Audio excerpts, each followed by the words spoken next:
Hey guys, welcome back to my channel. In today's video, I'm going to do another dinner edition for my husband and I. If you didn't see my last video, I explained that I am a pet sitter and right now I'm at someone else's house. So when I'm baking, I don't always have everything, or cooking I should say rather, I don't always have everything that I would have at my own house. So I make do with what I have. Tonight I am going to be cooking this butternut squash, oh my goodness, the spaghetti squash. I've already washed it and got it ready and dried, and I'm going to cut it in half lengthwise, just like this. And again, I'm not using my own knife, so this one is not the sharpest. I should start bringing my own knives because I have a set at home that I used to carry when I worked. If you're new here, I actually used to work as a chef and a baker for 20 years, and I quit, and now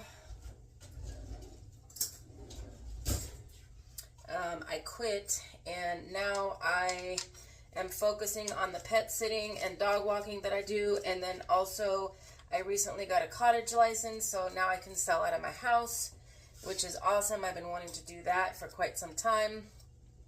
So that's what I'm doing now. And in tonight's video, like I said, I'm just going to cook this butternut squash up and roast it in the oven. Now, I didn't quite exactly cut that in half evenly, so I'm going to cut it again. Like I said, this knife is not the sharpest tool in the shed here. But again, I'm using someone else's knives, so I have to make do with what I have. And so I'm just scraping the seeds out, and I'm going to toss those to the side. I don't do anything with the seeds.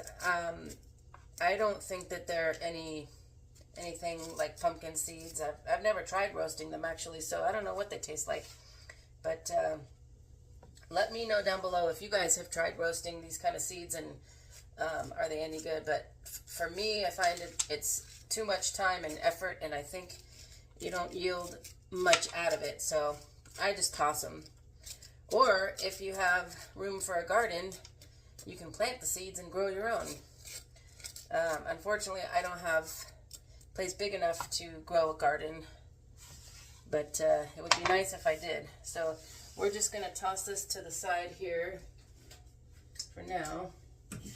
And two things before I forget here. I don't wear gloves because I'm cooking for my husband and I. When I'm cooking food that I sell, I wear gloves. So don't come for me in the comments, because I see it in every other video of people commenting saying, where's the gloves? So this is just for my husband and I do wash my hands even though you don't see me. Otherwise my video would be like a half an hour or longer.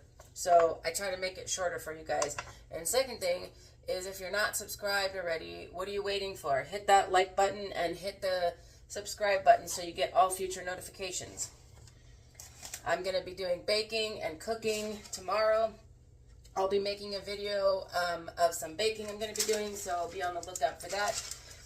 You probably won't see the video for another couple days after I edit it, but anyways, let's get back to this. So my parchment paper, a little trick I learned is to crumple it up and then open it back up,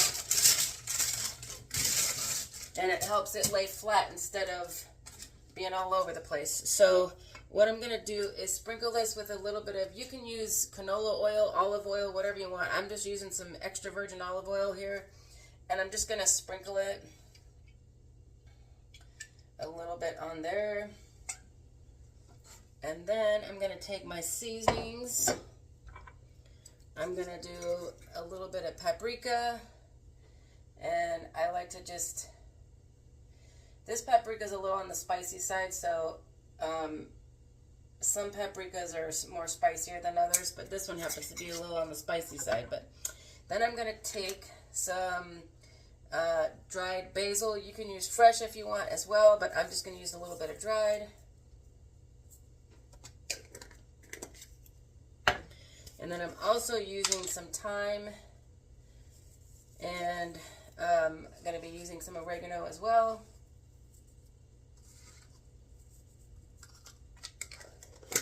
just sprinkle that. And then, did I say, yeah, oregano is the last one I'm using here.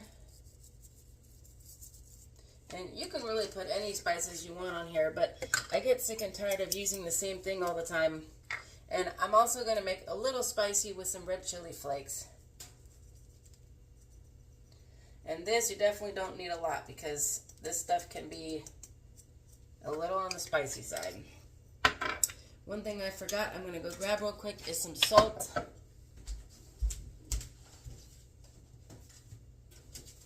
Now, normally I like to use pink Himalayan sea salt, but I forgot mine. I sometimes bring my own spices, but I did not this time, so I'm using the salt that they have.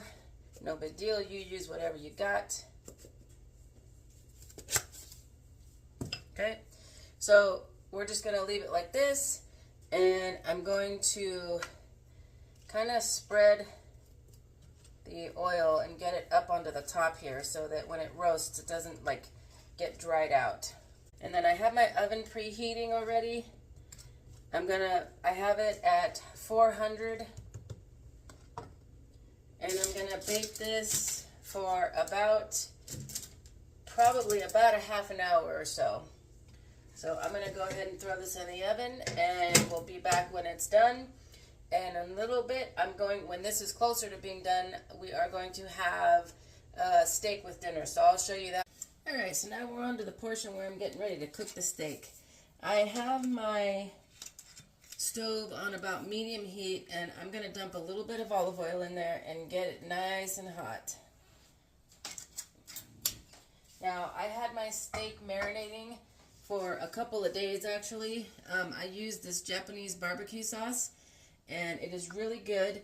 I also used some garlic powder, onion powder, paprika, and I did not add too much salt to it because this seasoning already has soy sauce, which is salty, and it also has salt in it. So I did not add too much salt to that. So I'm going to let my pan get nice and hot. And then I'm going to go ahead and put my steak in, and you're going to hear it sizzle, and that's what you want. Oh yeah, you hear that sizzle, baby? That's what you want. So we're going to let this set for about 3 or 4 minutes, and then we'll come back and flip it. All right, we're ready to flip this now. We're going to go ahead and flip it over, and we're going to cook it for another 3 to 4 minutes on this side. Now, you're probably looking at it going, man, that looks burnt, but I'm telling you, you want to get a nice, crisp outer edge of your steak, and then the inside will be nice and tender. And another thing I like to do, which I'm going to grab here in just a minute, is melt a little bit of butter and baste it with it. Just going to throw a little bit of butter here. Just going to throw a little bit of butter here on each side of the pan. And I'm going to turn it down at this point a little bit so it's on the low side, so we're not overcooking our meat.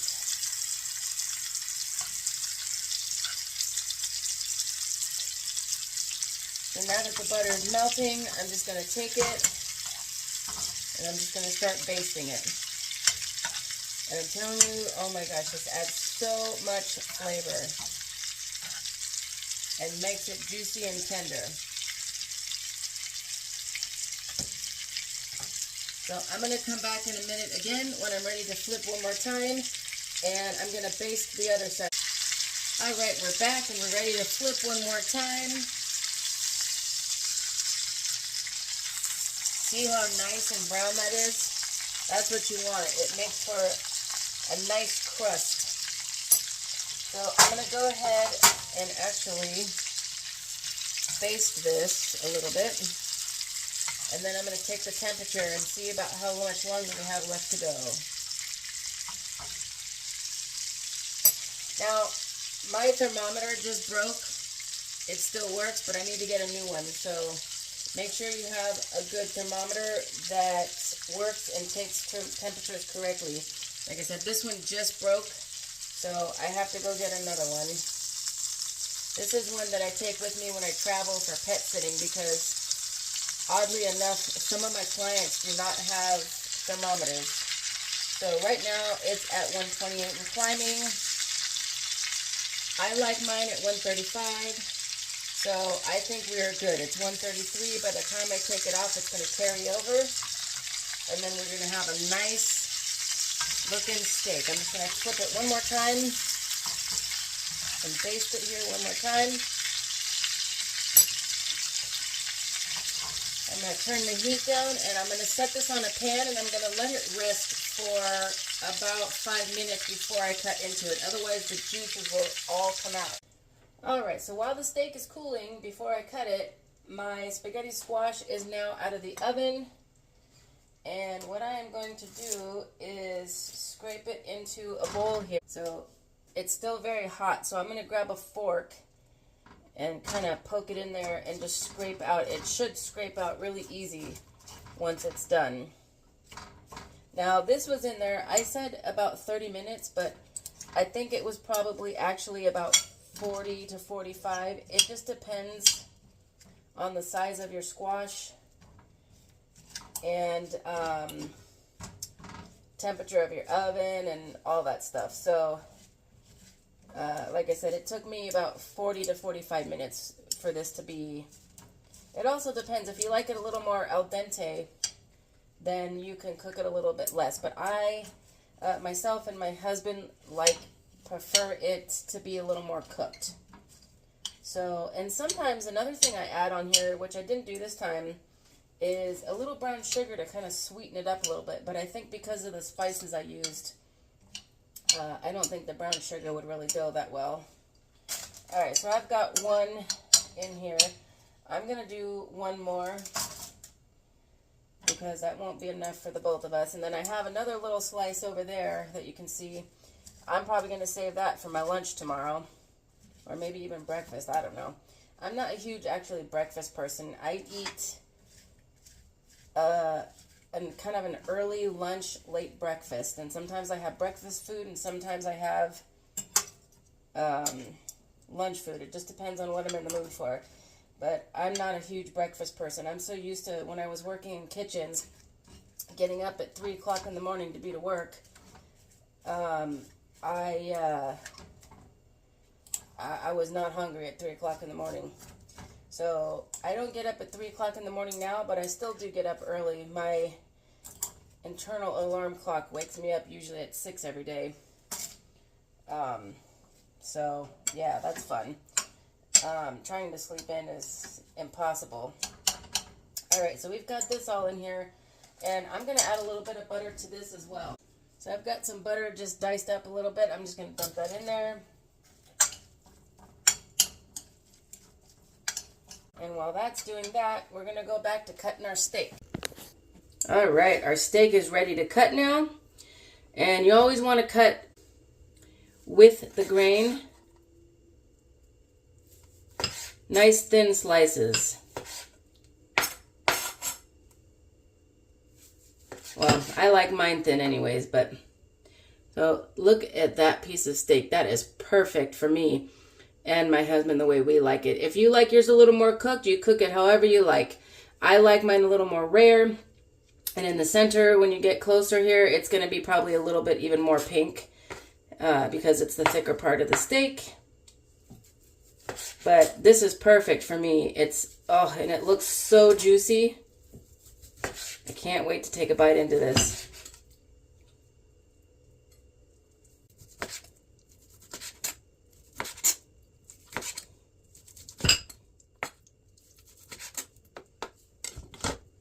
Alright, let's plate this bad boy up. Nothing fancy. I don't do 5-star restaurant plating in my house. Unless I'm having guests over, then I'll do something fancy sometimes. But when it's just my husband and I just put it on a plate and we eat. So here's our spaghetti squash.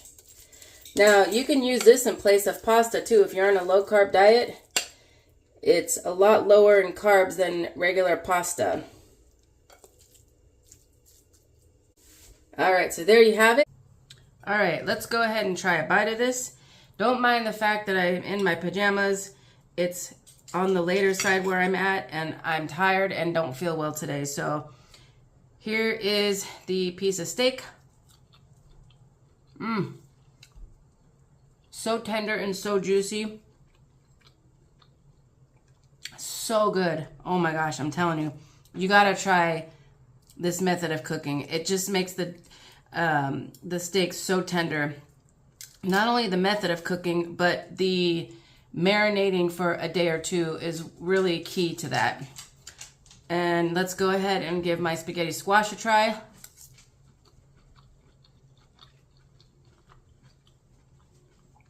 Also very good. Ooh, I just got a kick of that, the pepper flake in there. Ooh, dog. That's good stuff though. If you don't like spicy foods, you can totally leave that out. Totally fine. But I'm gonna go for another piece of that steak because damn, is that good.